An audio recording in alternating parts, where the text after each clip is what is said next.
Garrett Wilson, future Denver Broncos wide receiver? Let's discuss. But before we do, guys, I want to shout out the affiliate partner for today's video, Green Gridiron Helmets. Use code DENSYN, DENSYN, link in the description below to save off your first purchase on authentic NFL helmets, from small replicas like this one to full-size authentic helmets. Again, that is code DENSYN, link in the description down below to save off your first purchase from Green Gridiron Helmets. Thank you so much to them, and now back to your regularly scheduled content. It appears that Broncos country and the Denver Broncos as an organization feel a little bit differently about the current state of this roster, in particular the wide receiver position. I want to go ahead and bring in this article from Sayer Bettinger of Predominantly Orange, as well as the co-host of Locked On Broncos. Sayer talked about Sean Payton's interview with Kay Adams on Radio Row in the Super Bowl in New Orleans, and Payton told Kay that the Denver Broncos have three categories of offseason priorities: must-haves, needs, and wants. Payton revealed that the position groups that fall into the must-have category are running backs or tight ends with elite receiving skills, aka jokers.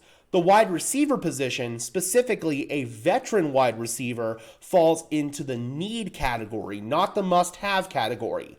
Payton also told Kay Adams that they feel confident about this receiving core moving forward. They're hoping that Marvin Mims and Troy Franklin are going to continue to develop. I'm more confident in Mims than Franklin at this point in time. They're hoping that Devon Vele can continue to step up and be that number 2 receiver for them, and they believe that Courtland Sutton is their number 1 guy. I would not be surprised at all if the Denver Broncos made a move to extend Courtland Sutton this offseason, and that would be their quote-unquote big-ticket move at wide receiver. That doesn't mean that they still wouldn't make a move at wide receiver, especially another veteran receiver, but I don't think that Garrett Wilson is going to be that guy, for multiple reasons. The first one being, I don't think Garrett Wilson is going to be even available for a trade.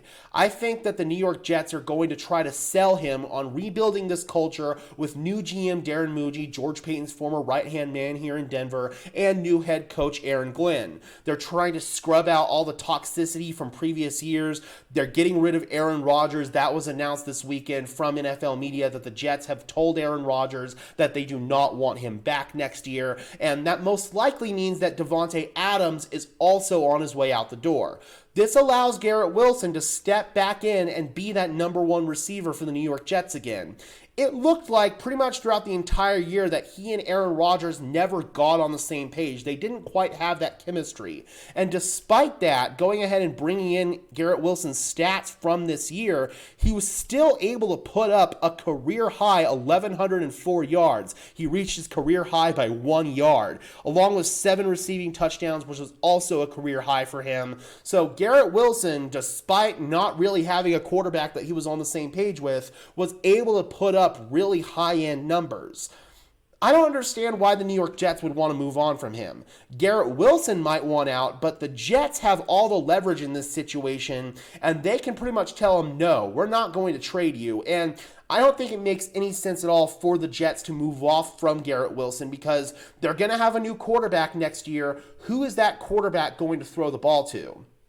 Even if the Jets were to recoup, say, a late first-round pick in this trade, if it were to be from Denver, it would be a late first-round pick, they still probably wouldn't be able to replace Garrett Wilson's production in the draft. So for me, I just don't think the Jets are going to move on from Garrett Wilson. That's the number 1 reason.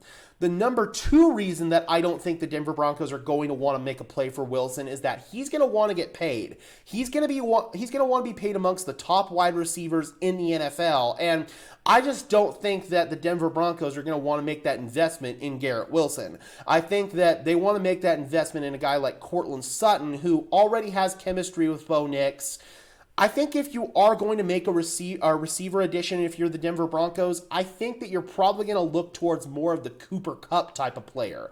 He's a guy that can step in and basically be a jacked up version of little Jordan Humphrey. He will immediately add juice to your run game because he's one of the best run blocking wide receivers in the NFL, and he can still operate in the short to intermediate area of the field, and he's a really good route runner in those areas of the field. I've heard people say, oh, but bringing in Cooper Kupp would take snaps away from Marvin Mims. I actually think that you could find a lot of creative ways to get both of them on the field at the same time. We've already seen the Broncos not be afraid to line up Marvin Mims in the backfield. You'll need somebody to step in and play in the slot whenever you have Marvin Mims in the backfield. Cooper Kupp could do that and could do that rather effectively. So, in my opinion, bringing in Cooper Kupp would actually allow you to be a little bit more versatile with the ways that you can utilize Marvin Mims. So, I think that it's kind of a win-win situation. Bringing in Deebo Samuel does not make a lot of sense to me. I made a video talking about that the other day because I think that Samuel and Marvin Mims are such similar of a player. In fact, at this point in their careers, I think Marvin Mims is actually better than Samuel. Samuel's lost a couple of steps athletically, so that move does not make a whole lot of sense. If you're going to bring in a wide receiver through the trade market, I think that Cooper Kupp is probably your best bet, and he makes a lot of sense for what philosophically the Denver Broncos like to do on offense. All right, Broncos country, let me know in the comment section below. How would you feel about the Denver Broncos trading for Garrett Wilson, especially considering that they would have to pay him along with giving up high-end draft capital? For me, it does not make sense, but let me know your thoughts in the comment section below, Broncos country. I would love to hear from you as always.